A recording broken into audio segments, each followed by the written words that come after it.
नमस्कार मित्रांनो, मी विश्वजित लोकाशा टी व्हीकडून. सध्या मी जिथं उभा आहे ती बिंदुसरा नदीचा काठ आहे आणि ज्या ठिकाणी मी उभा आहे ती एक ऐतिहासिक धरती आहे. संत ज्ञानेश्वर महाराज ज्यांनी ज्ञानेश्वरी लिहून पूर्ण जगाला एक संदेश दिला, त्या ज्ञानेश्वर महाराजांच्या आजोबाची म्हणजेच श्री गोविंद पंत महाराज यांची समाधी आहे ही. आणि अत्यंत भावपूर्ण क्षण आहे.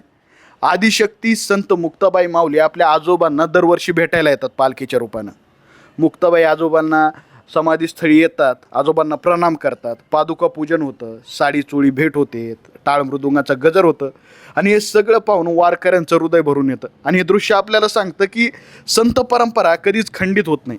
आजोबा आणि नाती यांचं नातं आजही जिवंत आहे आणि दरवर्षीच हे होत राहतं. हा कार्यक्रम होतो. याच कार्यक्रमाच्या अनुषंगानं पुन्हा एकदा वारकरी संप्रदाय ते जीवन जगतो. मित्रांनो, आपण या समाधीविषयी, मुक्ताई आणि त्यांच्या आजोबांच्या नातेविषयी अधिक माहिती घेणार आहोत.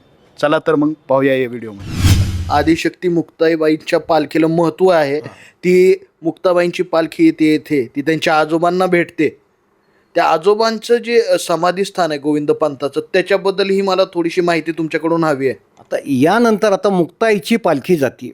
मुक्ताईच्या पालखीला सगळ्या परिसरातील भक्तजनाचा ओघ लागतो. श्रद्धेने नतमस्तक होतात. या मागील 10 ते 20 वर्षाच्या कालावधीमध्ये बीडमध्ये गोविंद पंताचं वास्तव्य होतं असं निदर्शनाला आलं.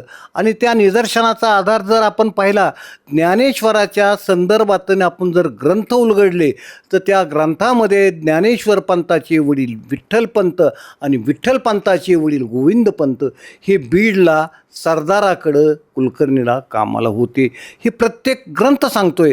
इवन एवढंच काय, सतीश साळुंखे साहेबांनी लिहिलेले जे इतिहास संशोधन केले त्यातसुद्धा त्यांनी हे मान्य केले, गोविंद पंताचं इथं वास्तव्य होतं. बिंदुसरेच्या काठावर अनेक समाध्या आहेत. या समाध्यापैकी आज तिथं एक समाधी गोविंद पंताची होती असं लोकांना जाणवलं, म्हणून त्या ठिकाणी समाधीचं महत्त्व केलं. आज गोविंद पंत हे मुक्ताईचे आजोबा, यामुळं मुक्ताईचं महत्त्व आहे. मुक्ताई आज आदिशक्ती, आदिमाया मुक्ताई यादलाबादून पंढरपूरला हजारो वारकऱ्यासोबत जात असताना, बीडसारख्या ठिकाणी येत असताना स्वतःच्या आजोबाला का बरं नाही भेटावं, या भावनेतून बीडच्या लोकांनी एक विनंती केली आणि आईसाहेबांना विनंती केली की आईसाहेब, तुम्ही साडी चोळी आजोबाकडनं इथं घ्यावी, म्हणून तुम्ही आहे त्या समाधीवर, आहे त्या ठिकाणी यावं. आज त्या ठिकाणी त्या समाधीला आवाड आणि काही बऱ्याच विभूतीकडून फार महत्त्व आलेलं आहे. त्यामुळं तिथं आज एक मंदिर झालेलं आहे, सभागृह तयार झाला आहे आणि या सभागृहातून त्या ठिकाणी महत्त्व आलेलं आहे. मागील 10 वर्षापासून आईसाहेबाचा बीडला 2 दिवसाचा मुक्काम होतो. पूर्वी आईसाहेबाची पालखी आल्यानंतर आदल्या दिवशी ती एकादशीला यायची, माळवेसच्या मंदिरात उतरायची. माळवेसच्या मंदिरात उतरत असताना तेथील काही लोकांनी एक वर्गणी जमा केली. अगदी आईसाहेबाच्या स्वयंपाकासाठी असणारे भांडेसुद्धा या लोकांनी तयार केलेत आणि तिथं ते आईसाहेबांचा पहिल्या दिवशी मुक्काम असायचा. आज आदर्श मार्केटमधून त्या पालखीची व्यवस्था करते. प्रत्येकाच्या मनात श्रद्धा रुजलेली आहे आणि या श्रद्धेच्या भावनेतून प्रत्येकजण त्या पालखीकडं अगदी श्रद्धेने पाहतो, नतमस्तक होतो. पालखी आदल्या दिवशी येते. दुसऱ्या दिवशी पालखीची मिरवणूक धोंडापुरातून जुना बाजार मार्गे बालाजी मंदिराकडे येते आणि बालाजी मंदिरात पालखी विसावते. 10 वर्षापूर्वी पालखी संध्याकाळी मिरवणूक झाली की दुसऱ्या दिवशी पालीकडे मार्गस्थ होत असे. परंतु पालीला जायला होणारा वेळ पाहून त्यांनी बीडला दुसरा मुक्काम दिला आणि ही पालखी बालाजी मंदिरात थांबते. बालाजी मंदिरात थांबल्यानंतर गोविंद पंताच्या विश्वस्त लोकांनी विनंती केली, जर पालखी आज इथं येते, संताला त्याच्या कार्यानुसार संताने केलेल्या कार्यामुळं संताला महत्त्व मिळतं. ज्ञानदेव, सोपान काका, निवृत्तीनाथ किंवा मुक्ताई यांचं महत्त्व हे अगं वेगळं आहे की ज्याला अगदी अप्रतिम असं आहे. लोकांची प्रत्येकाची भावना इथे, कारण परमेश्वराचाच अवतार हा आहे. या परमेश्वराच्या अवतारात आपण पाहिलं तर सोपान काका, तर निवृत्तीनाथ हे महादेवाचा अवतार आहे. ज्ञानदेव विष्णूचा अवतार आहे, सोपान काका ब्रह्मदेवाचा अवतार आणि आदिशक्ती आदिमाया या चारी भावंडांनी शुद्धीपत्रानंतर लोकांचा उद्देश, लोकांना मोक्षाचा मार्ग दाखवला. त्यातच त्यांनी ज्ञानेश्वरांनी लिहिलेली ज्ञानेश्वरी, ही ज्ञानेश्वरी आज आपणा सर्वांना हे करून जाते. पुढं ह्या ज्ञानेश्वरीनंतर त्यांनी त्यांचं स्वतःचं सृष्टीवर अवतरण्याचं कार्य संपलं असं समजून नामदेव आणि आदिसंताच्या सानिध्यात आळंदी येथे संजीवन समाधी घेतलेली आहे. अशा महापुरुषांच्या या भगिनीची पालखी आपल्या बीड शहरावरून जात आहे आणि या मातेने सुद्धा अगदी ज्ञानेश्वराला पूर्णतः मार्गदर्शन करण्याचं, ज्ञान देण्याचं कार्य यांनी केलं. संपत सर, आम्हाला ज्ञानेश्वर माऊलींचे आजोबा त्यांच्याबद्दल थोडंसं सांगा, त्यांच्या वास्तव्याबद्दल, बीडच्या वास्तव्याबद्दल, त्यांच्या इतिहासाबद्दल लोकांना जाणून घ्यायचे त्यांच्याबद्दल थोडक्यात. नाथपंथीय असणारे ज्ञानेश्वर महाराज, आपण जर त्यांच्या मूळ घराण्याकडं पाहिलं तर हे नाथपंथी आहेत. गोरक्षनाथांनी यांना अनुग्रह दिला होता असंही वाचण्यात येतं आहे. यानंतर गहिनीनाथांनी निवृत्तीनाथाला अनुज्ञे देऊन ह्या नाथपंथामध्ये या भावंडाचा विस्तार केला. आता ह्या भावंडाचा मूळ इतिहास हा आपेगाव गावातून होतो.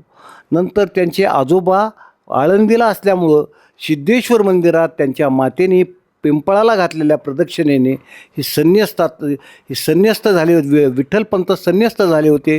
मात्र रुक्मिणी मातेच्या तपाच्या आचरणामुळं परत त्यांना यावं लागलं आणि त्यांच्यामुळं हा झालेला नाथ संप्रदायातून चारी भावंडाचा जन्म.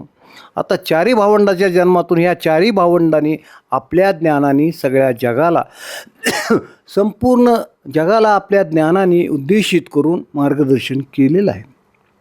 हे पाहताना या घराण्याला महत्त्व येणं साहजिक आहे. नाथ संप्रदायाचं घर असल्यामुळं आपण पाहिलं ज्ञानेश्वराचे वडील विठ्ठलपंत आणि विठ्ठलपंताचे वडील गोविंदपंत, ही गोविंदपंत त्यावेळी बीडमध्ये एका सरदाराकडं आले होते, हे वाचण्यात आलेलं आहे. ते कुठं राहत होते, काय त्याच्याचा काही संदर्भ आहे का त्याचा? त्याचा संदर्भ मला तरी माहिती नाही. मात्र मथुरादास गोसावी पाटांगणावर यांचं फार मोठं आधिपत्य होतं. कारण पाटांगण हे एक फार मोठं बीडचं आध्यात्मिक दृष्टिकोनातून पाहिलं तर क्षेत्र आहे आणि या पाटांगणाच्या क्षेत्रावर ती तिथं राहत असावेत. त्यांनी सरदाराकडं राहून कुलकर्णीपणातून कार्य केलं. वाङ्मयीन कार्य त्यांचं पारंपरिक घराण्याचं असल्यामुळं ते अगदी त्यात प्रचलित तर होतेच होते.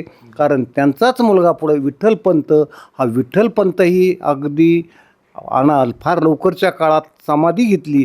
समाधी होऊन परत तो किती झाला हा प्रभाग सगळ्यांना माहिती, त्यावर बोलण्यासारखं नाही आहे.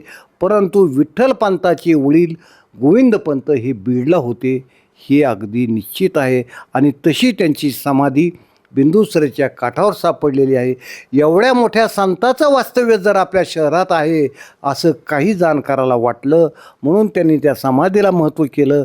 अशात त्या समाधीचा उगम झाला. नवे ती लोकांना विदित झाली, लोकांना माहीत झाली, म्हणून आज त्या समाधीकडं महत्त्व दिलं जातं आहे.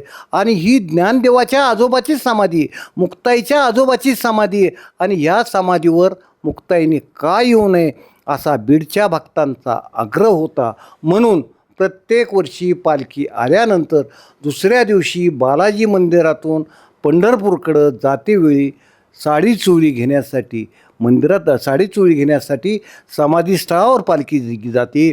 तिथून त्यांच्या ट्रस्टीकडून, विश्वस्ताकडून साडीचोळी दिली जाते. हा मानाचा आहेर बीडकरांना फार मोठा मिळालेला आहे. कारण आजोबाकडून नातीचं कौतुक होणं ही सुद्धा साधी गोष्ट नाही आहे आणि ह्या गोष्टीचा मान बीडकराला मिळाला आहे. त्यामुळे बीडकर धनधन्य झालेले आहेत की त्यांच्या आजोबाच्या रूपातून आज बीडला एक फार मोठं महत्त्व मिळालेलं आहे. खरंच संपत सर, ही खूपच महत्त्वाची आणि अमूल्य अशी माहिती तुम्ही आम्हाला दिलीत, प्रेक्षकांना दिलीत, त्याबद्दल तुमचे खूप खूप आभार आणि धन्यवाद.